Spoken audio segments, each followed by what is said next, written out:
दोष और पूर्वजों का प्रभाव, आत्मा से वंश तक की यात्रा। क्या आप जानते हैं आपके जीवन में जो कुछ घट रहा है उसमें आपके पूर्वजों की भूमिका हो सकती है? गरुड़ पुराण के अनुसार आत्मा मरती नहीं, अपने कर्मों और वंशजों से जुड़ी रहती है। जब तक उसका श्राद्ध नहीं होता वह अधूरी रहती है, और यदि उसका तर्पण नहीं हुआ तो वह अपने कुल को पितृदोष के रूप में संकेत देती है। श्राद्ध शब्द बना है श्रद्धा प्लस अर्पण। इसका उद्देश्य है पूर्वजों को श्रद्धा से तृप्त करना और उनके अधूरे संकल्पों को पूरा करना। महाभारत और गरुड़ पुराण में वर्णन है, राजा ययाति पितृलोक में भी भूखे रहे जब तक उनके वंशजों ने तर्पण नहीं किया। इससे स्पष्ट होता है कि श्राद्ध आत्मा को ऊर्जा प्रदान करता है। प्रमुख प्रकार: नित्य श्राद्ध, प्रत्येक अमावस्या वार्षिक श्राद्ध, मृत्यु तिथि पर मौसमी श्राद्ध, पितृपक्ष में। प्रक्रिया: कुश, जल, तिल, चावल, गाय का दूध, घी, दक्षिणाभिमुख बैठकर मंत्रों के साथ अर्पण, ब्राह्मण भोजन, दान और संकल्प। श्राद्ध केवल कर्म नहीं, यह पूर्वजों को सम्मान और आत्मा को गति है। आत्मा श्राद्ध से क्या अनुभव करती है? मृत्यु के बाद आत्मा एक सूक्ष्म देह में होती है। उसे भूख, प्यास, ताप, शांति सब अनुभव होते हैं। श्राद्ध के जल और अन्न से उसे वही शांति मिलती है जो किसी थके हुए को छांव में बैठने से मिलती है। यदि श्राद्ध किया जाए आत्मा प्रसन्न होती है, न किया जाए तो वह रुष्ट होकर संकेत देती रहे। पितृदोष क्या है? पितृदोष जब पूर्वज संतुष्ट नहीं होते तब उनका असंतोष वंशजों के जीवन में रुकावटों के रूप में प्रकट होता है। कारण: श्राद्ध तर्पण न होना, माता पिता की सेवा में कमी, कुल की परंपराओं का अपमान, अधर्म का आचरण।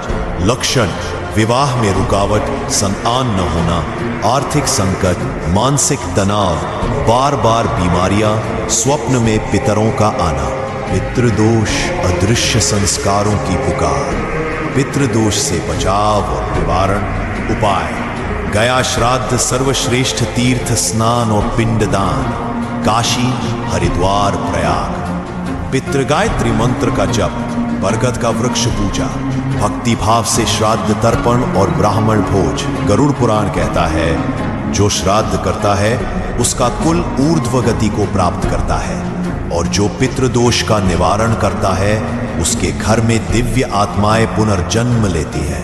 पूर्वजों के आशीर्वाद का प्रभाव: जब पितृ प्रसन्न होते हैं वंश में बुद्धिमान संतान जन्म लेती है, परिवार में एकता और प्रेम बना रहता है, व्यापार, नौकरी और जीवन में उन्नति होती है, संतानें कर्तव्यनिष्ठ होती हैं।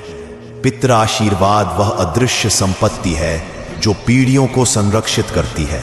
यदि कोई संतान न हो तो क्या जिसके कोई पुत्र न हो वह पितृ ऋण नहीं चुका सकता?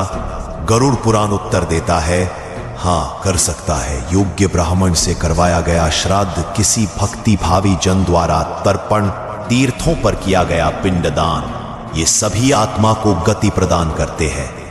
पितृदोष और कुल का कर्म: हर कुल का एक कर्म होता है जिसे यदि पूरा ना किया जाए तो कुल पीड़ित होता है। गरुड़ पुराण बताता है, यदि किसी कुल में हत्या, अधर्म, ब्रह्मद्रोह या गुरु अपमान हुआ हो तो वह दोष अगली पीढ़ियों में स्थानांतरित हो जाता है।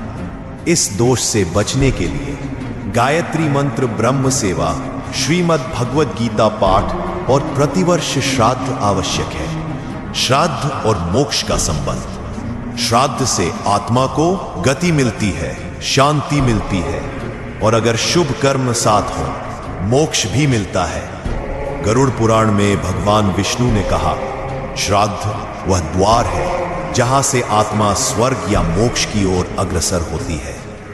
क्या आपने कभी सोचा है, जब आप किसी पुरानी तस्वीर को देखते हैं और आंखें नम हो जाती है, वो केवल स्मृति नहीं होती, वो आत्मा की पुकार होती है। आज जब आप श्राद्ध करते हैं आप एक जीवन को नहीं बल्कि एक युग को शांत करते हैं। श्राद्ध न कोई बोझ है न डर, ये श्रद्धा की भाषा है। जो आत्मा को मुक्त करती है और जीवन को पवित्र बनाती है।